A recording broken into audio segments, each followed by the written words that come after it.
మీ అందరికీ కూడా నూతన సంవత్సర శుభాకాంక్షలు. ఎవరెవరు wishing you happy new year. ఈ కొత్త సంవత్సరం వచ్చిందంటే అందరూ కొత్త బట్టలు వేసుకుంటారు, చక్కగా ఎంజాయ్ చేస్తారు. కేకులని, పార్టీలని, ఫ్రెండ్స్ అని ఇవన్నీ ఉంటాయి. నేను కొత్త షర్ట్ వేసుకున్నా. ఈ షర్ట్ నాకు ఫ్రెండ్ ఇచ్చాడు. ఈ షర్ట్ వేసుకోవాలి ఏం చేయాలి చేసి నాకున్నటువంటి మురికిని తొలగించుకొని నాకున్నటువంటి డెత్ అంతా నీట్ గా స్నానం చేస్తేనే కొత్త చక్కగా నిలువ ఉంటుంది. అలాగే మీ జీవితంలో కూడా పాతదాన్ని విడిచిపెడితేనే కొత్త సంవత్సరంలో ఒక నిజమైన విలువ ఉంటుంది. మీ జీవితంలో పాత అనేటటువంటి లేదంటే చెత్త అని అనొచ్చు, లేదంటే ఒక వేస్ట్ అనుకోవచ్చు. మీ దగ్గర పాత జీవితములు అంతటిని విడిచిపెట్టి కొత్త సంవత్సరంలోకి నూతనంగా మీరు అడుగు పెట్టాలి.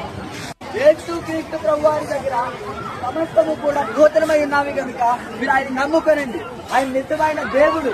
మీ పాత జీవితంలో చేసినటువంటి తప్పులను ఒప్పుకొని, ప్రభువా 2025 తప్పులు చేస్తాను, ఎన్నో నాకు తెలియకుండా ఎన్నో మాటలు అబద్ధాలు ఆడాను, బూతులు ఆడాను, ఎన్నో చేస్తాను. ఈ నూతన సంవత్సరంలో ఒక నిర్ణయాన్ని తీసుకోండి. నీతిగా జీవించాలని, గొప్పగా జీవించాలని, నిజమైన జీవితం జీవించాలి. అలా మీరు కోరుకున్నట్లయితే ఏసయ్య మీకు నిత్య జీవాన్ని ఇవ్వడానికి సిద్ధంగా ఉన్నారు.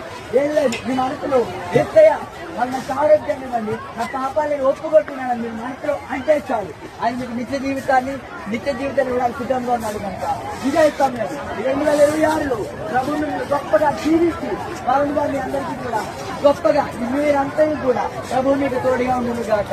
ఆమేన్.